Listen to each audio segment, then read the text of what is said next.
Hi, this is Dr. Linda Mintle. Hey, thanks for listening to the podcast of the Dr. Linda Mintle Show. Our website is filled with more encouraging interviews, all accessible at myfaithradio.com. Doing life together, reaching out with hope, encouraging one another, each step along the road. You and I can make everything a little better, doing life together. Well, hi, everyone, and welcome to the Dr. Linda Mintle Show. I'm your host, Dr. Linda Mintle, the relationship doctor, and I'm here along with my co-host, the other Dr. Mintle, my husband, Norm. And every weekend, we're here, we're doing life together, and as always, we're just so glad you've joined us. And Katie said to say, and we're good together. That's it. We're good together, doing life together. We're doing it all together. That's it. Busy weekends, busy weeks. I don't know when life slows down. It has not. I can't figure out when that's going to happen. Yeah, I've had so much travel, and I'm having more, so I know. Thank goodness we can just sit here in the studio for a moment and do a show. That's right. It's a good thing. We could do a show on busyness. I know. We probably should, actually. Probably should. We wouldn't have time to get it together. You know what, Linda? I'll bet if we polled our audience, almost everyone would say they know at least one difficult person. Someone in their life who they would say is, it's a little tough to deal with.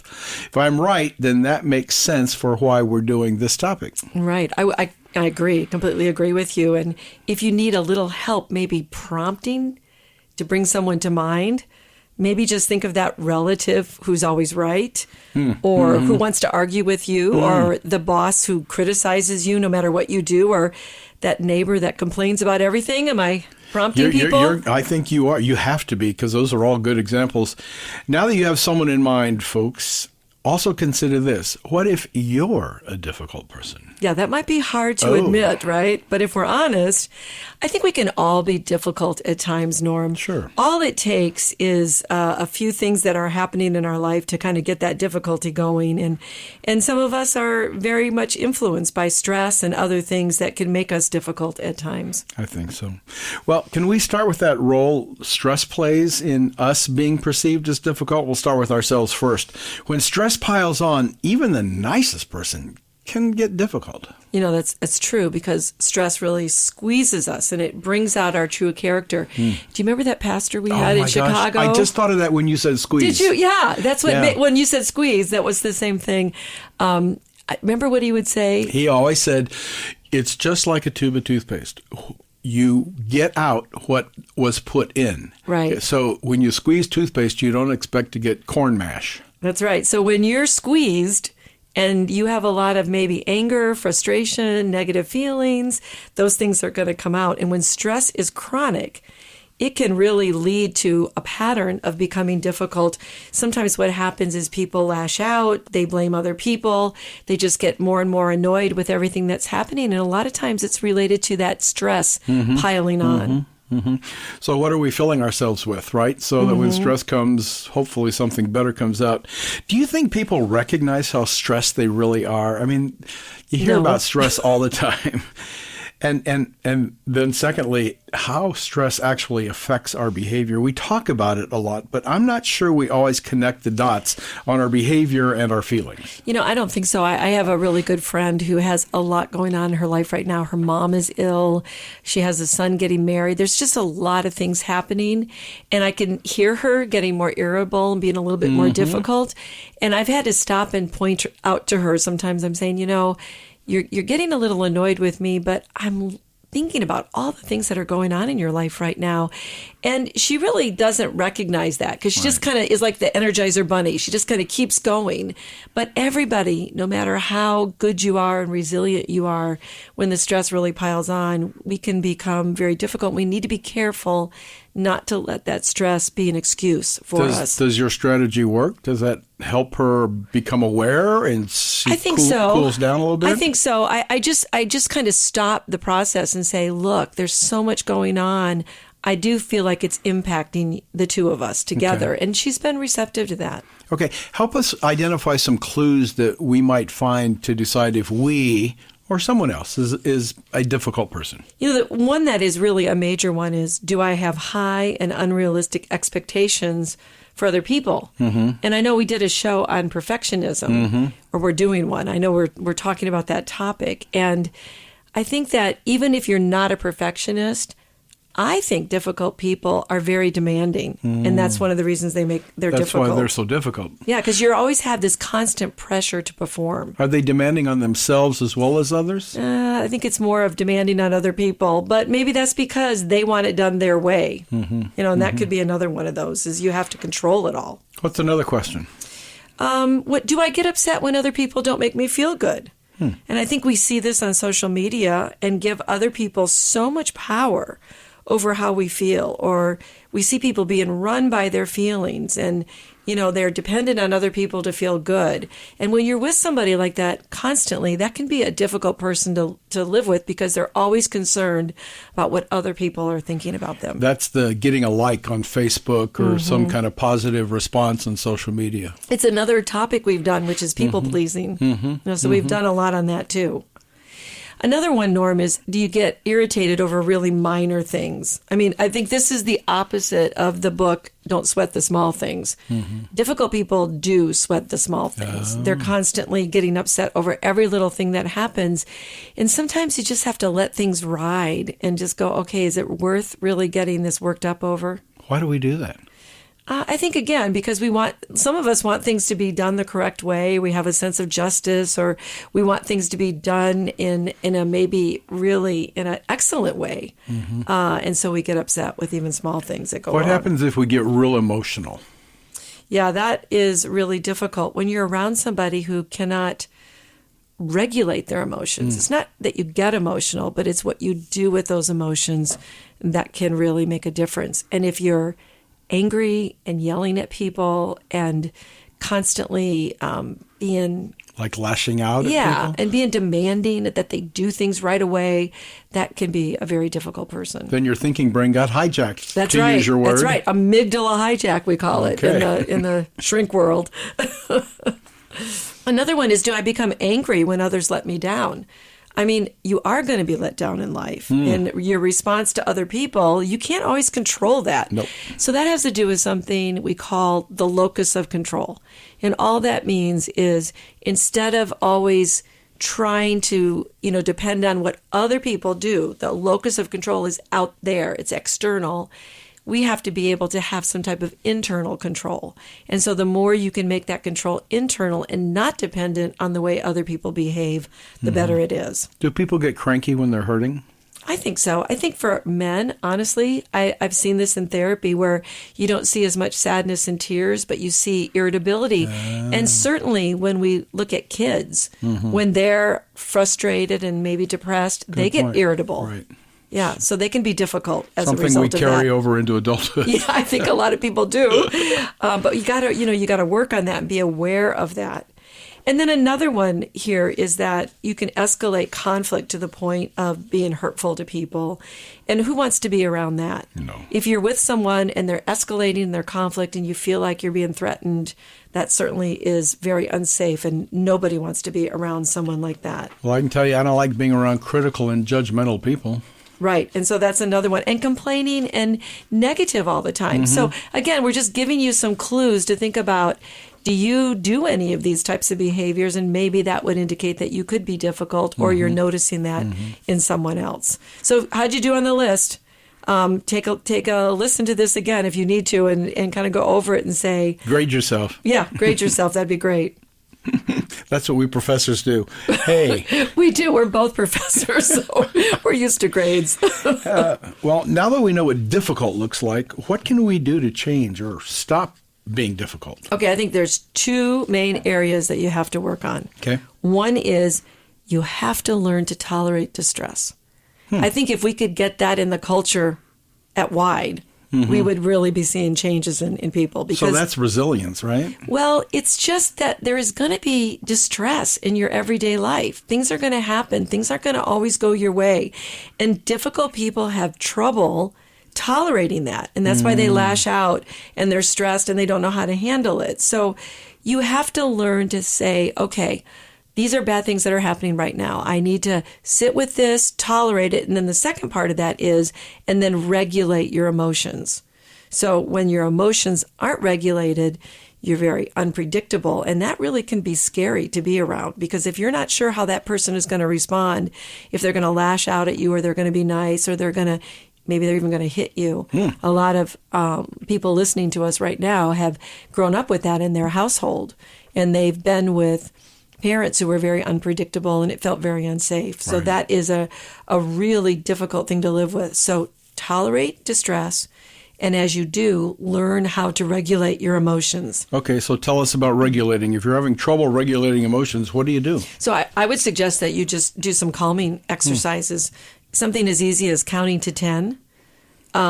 Distract your brain with something else, because as soon as you distract the brain and think about something else, your emotions will calm down. Do some deep breathing. There is something to that deep breathing. Yeah. I mean, doing it, exhale on 4, inhale on 4. You can just do this kind of 4x4. It's called square counting breathing. And it really does calm your body down.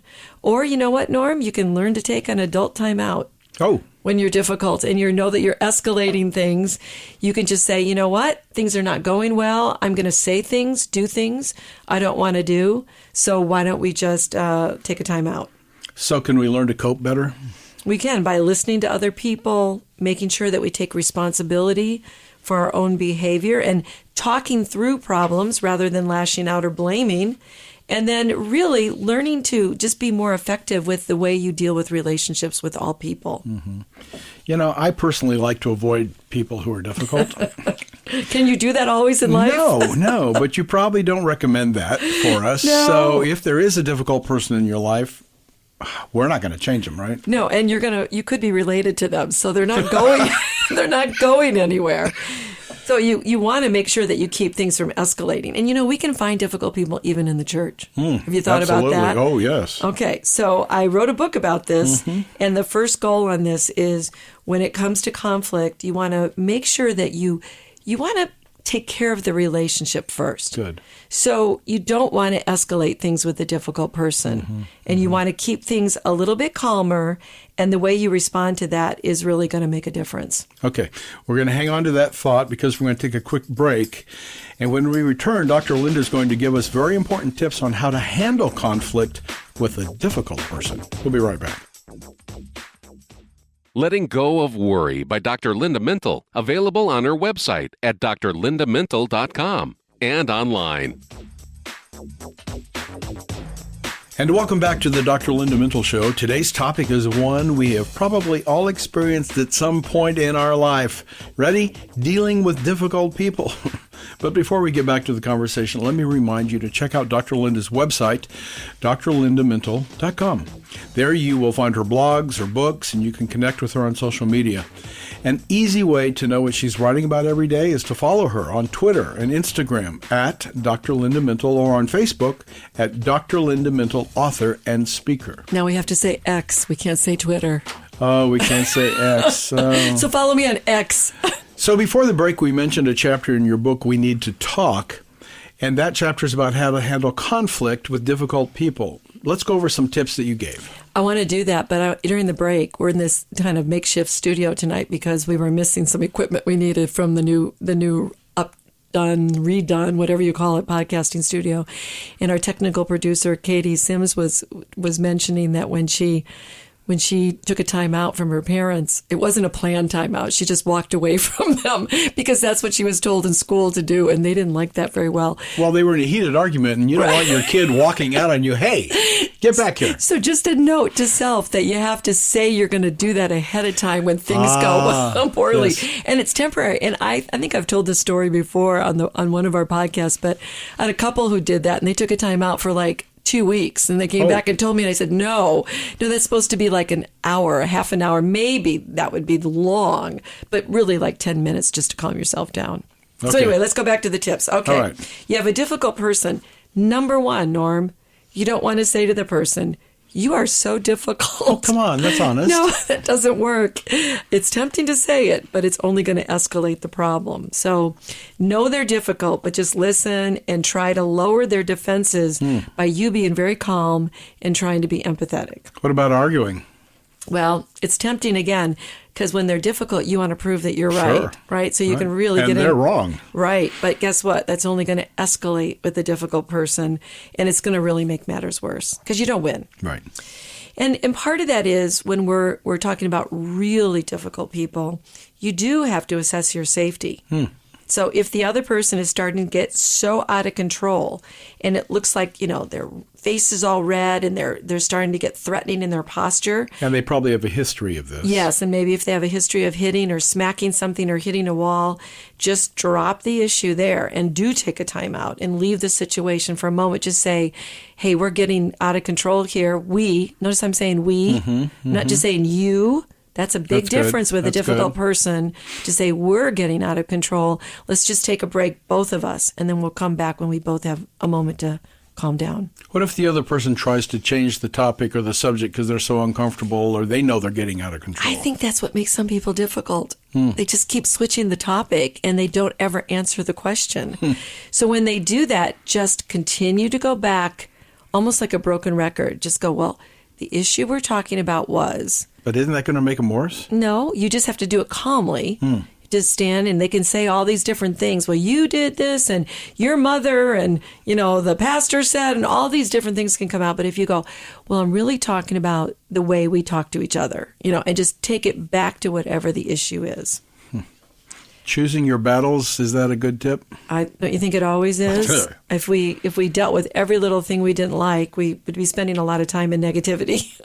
So I think especially with a difficult person, you want to make sure that you're choosing a battle that you think is worth fighting over. How about lining up your friends to support your side of the argument? Families do this a lot. They have different family members. And that Betty always agrees with me. Yeah, and they are your sibling. Yeah, or, right. triangulating a parent into a sibling thing. You don't want to do that because it's going to escalate, again, a person who's difficult. So remain calm, repeat the problem, and repeat it very factually.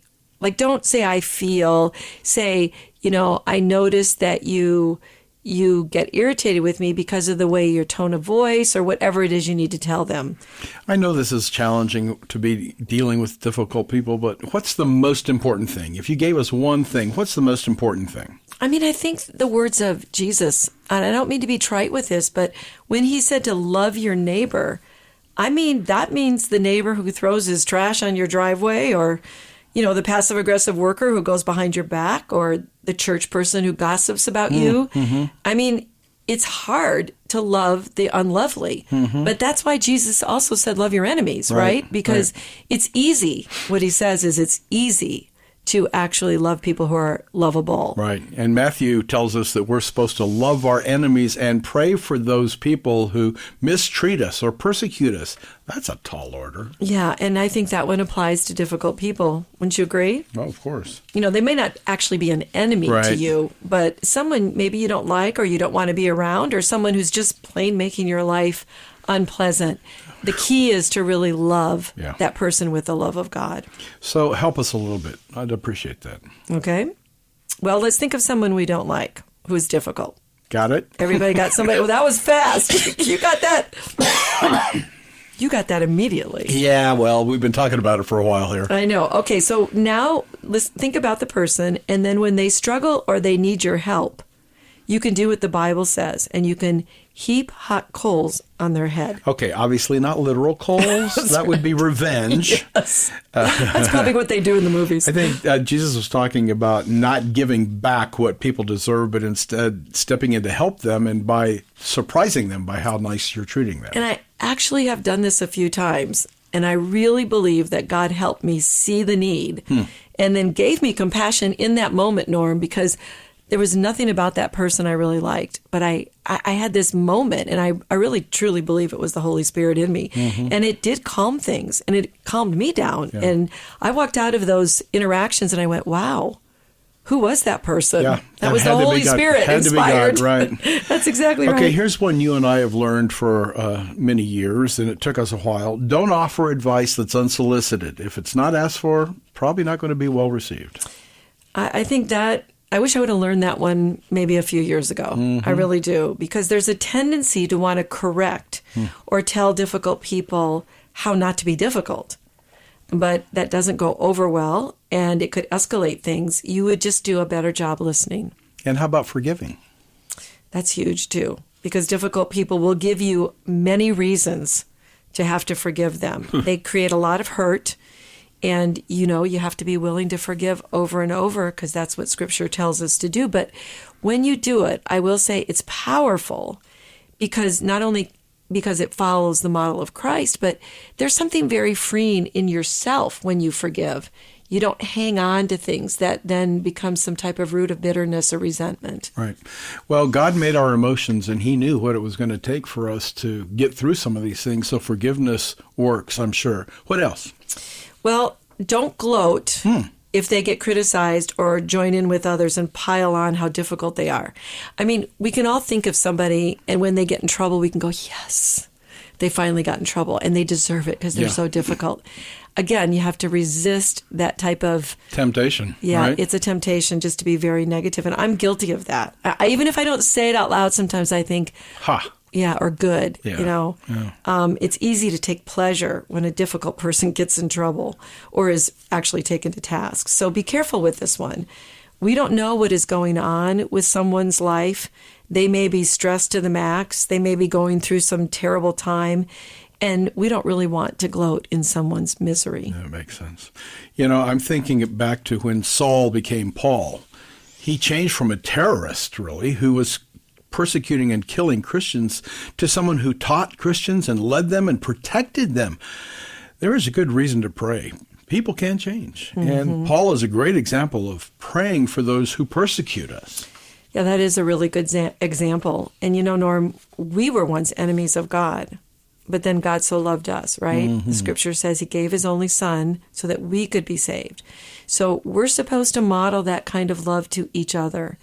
God pursued us when we rebelled against him. So we need to pray for those who are still in darkness to not be our enemy. I mean, wouldn't that be great if one day we saw somebody that we knew that was like Saul that became Paul? Right. It's real easy to say this kind of stuff, though, and not quite so easy to do. In fact, it's almost impossible to do without the love of Christ and his Spirit in us. Yeah, I think so. And you're not going to get a lot of reinforcement for this in the culture either. No. So what we're saying is that dealing with difficult people means dealing with your own heart and your own motives. Look inward first, and then ask the Holy Spirit to help you. Try to take a broader perspective, see the person in the context of their life, maybe.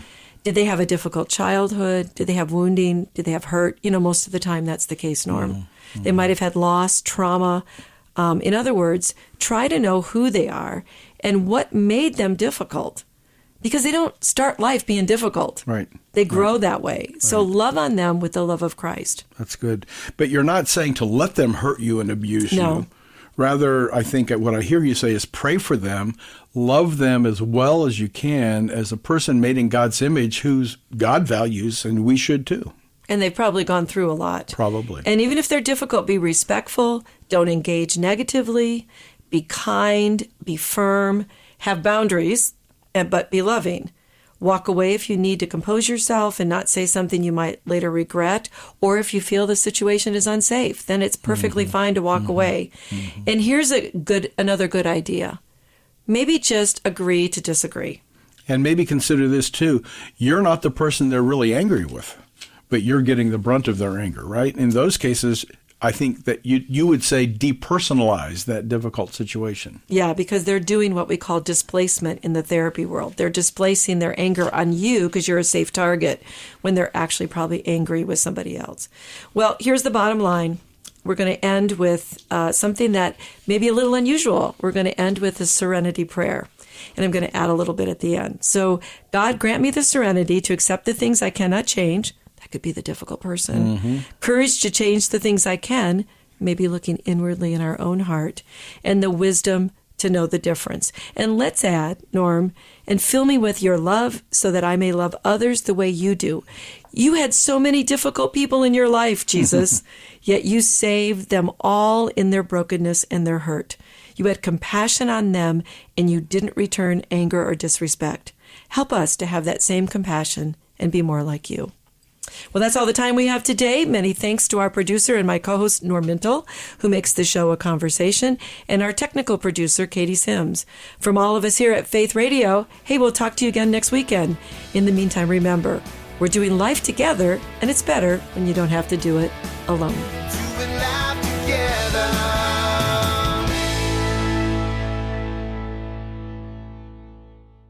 Well, thanks for listening to this conversation from the Dr. Linda Mintle Show. These podcasts are available because of listener support. You can make a gift now at myfaithradio.com. And thanks for sharing this audio link with a friend and helping us grow the impact of the Dr. Linda Mintle Show. Also, take a moment to subscribe to the podcast today at iTunes or your podcast player, and you'll never miss a show.